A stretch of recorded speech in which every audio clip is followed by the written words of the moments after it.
here, George and Tammy's daughter, Georgette, little Jimmy Dickens, Bob Evans, and Stella Parton, just to name a few. They've all found Butcher Holler, just like you all.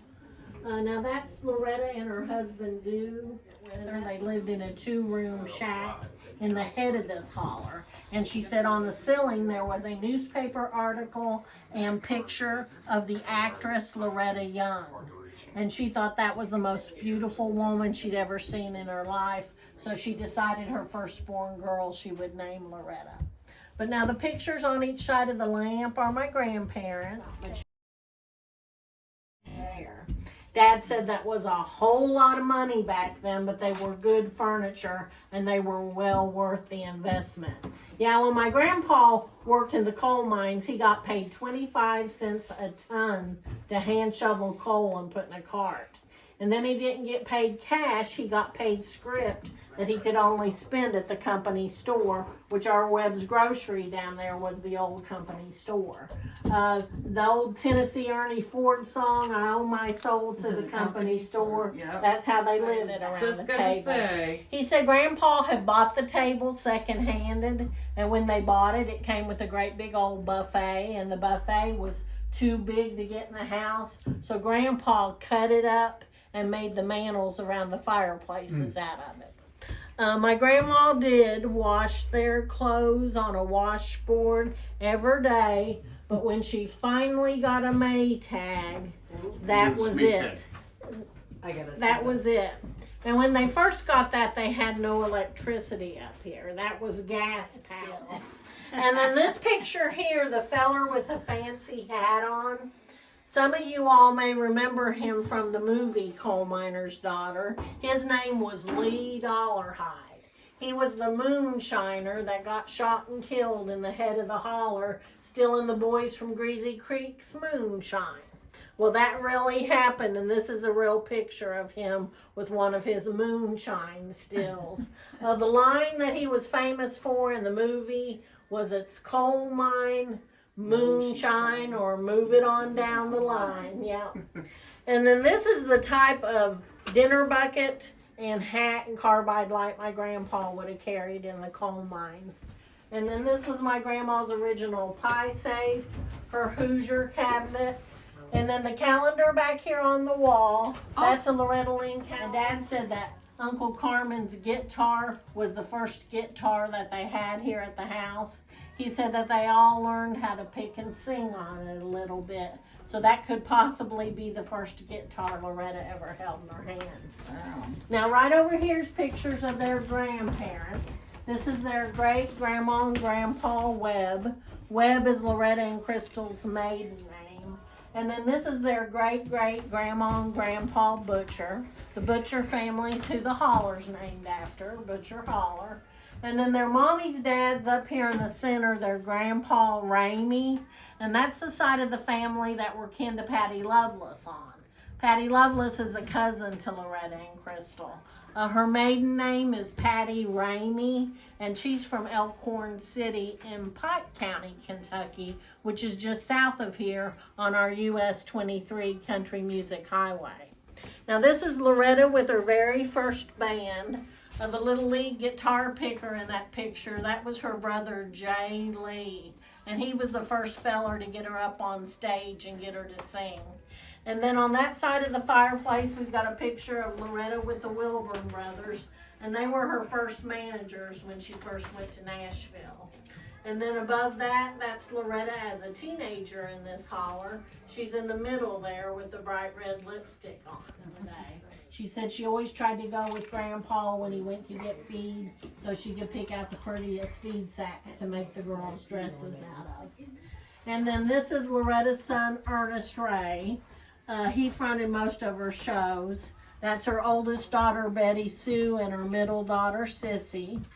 This is her sister, Peggy Sue. Now, Peggy Sue co-wrote Don't Come Home A-Drinkin' with Loretta. She had several top 10 hits in the 70s, but she sings backup for Crystal now. So if you ever catch Crystal in concert, you'll see Peggy Sue perform. And then that's Jay Lee, her brother. When she signed her first recording contract with Decca Records, they signed him at the same time. He had several top 10 hits, but he had one song on an album he put out, and it answered back to Loretta's song, Don't Come Home a Drinkin'. The song he cut was called I Came Home a Drinkin' to a Worn Out Wife Like You. I said, I'm sure Loretta flogged him over that. But now these two pictures here, they were taken the last time we had a family reunion here at this house. This was all the brothers and sisters that were still living at that time. And then that's Loretta, Crystal, and my dad. And that's Crystal's hair going around my dad's shoulder. How does she take care of that hair? It's beautiful. I know. And then this is a print of a painting that Ronnie McDowell did. A lot of people don't realize that besides singing, Ronnie's a very talented artist. He came up here early one morning and he went through the house taking pictures and he said, I'm going to do a painting for Loretta. Well, he called it Reflections of a Coal Miner's Daughter. Yeah, and that's Loretta nice. as a little girl standing in one of the chairs looking into the mantle there and seeing her future. I just thought he did a beautiful job with that. And then right over here, we've got a picture of Crystal when she first started singing. And she was about 15 years old in this picture. And my dad and my Uncle Don had this band in Wabash, Indiana, and they would play behind her on the weekends. But if you notice this picture, it says Star of the Indiana Jubilee, Brenda Webb. Well, her given name was Brenda Gayle. And when she signed her first recording contract, the record label said, you have to change your name. We've got Brenda Lee on our label and we don't want two Brendas. Well, she was all upset and her and Loretta were driving around Nashville and she said, Loretta, I don't know how to rename myself. Well, they passed a Crystal fast food restaurant. And Loretta said, Brenda, you like those tiny Crystal burgers? And she said, well, yeah. Loretta said, well, then I got a pretty name for you. We're calling you Crystal Gayle. So that's how she got her stage name. Loretta named her after a fast food restaurant. And the city of Paintsville, Kentucky gave the Webb family the key to the city. So if you guys happen to get over in Paintsville and get locked up, give me a call. I've got the key right there. But now that's Loretta's obituary card from her funeral. The back page of it, they did the handwritten lyrics to Coal Miner's Daughter, which I thought was a very nice touch. But thank you guys for coming up. We have our guest book here. I asked people to sign that instead of our walls now. But thank you guys. This is the house that Loretta Lynn was born in. This is Butcher Hollow, or Holler as they call it here in Kentucky. And that would be the road down there. And I'm sure that's a well that they would have used when they were living here. Very meager looking structure. There is an upstairs, which we couldn't get into because of the fact that it's blocked off, and I'm sure it'd be dangerous to get up there. But that's where the kids would stay. That door over there where the wash tub's at is where the kitchen would have been. Give you an idea of the terrain. That is a hill. I would hate to climb it.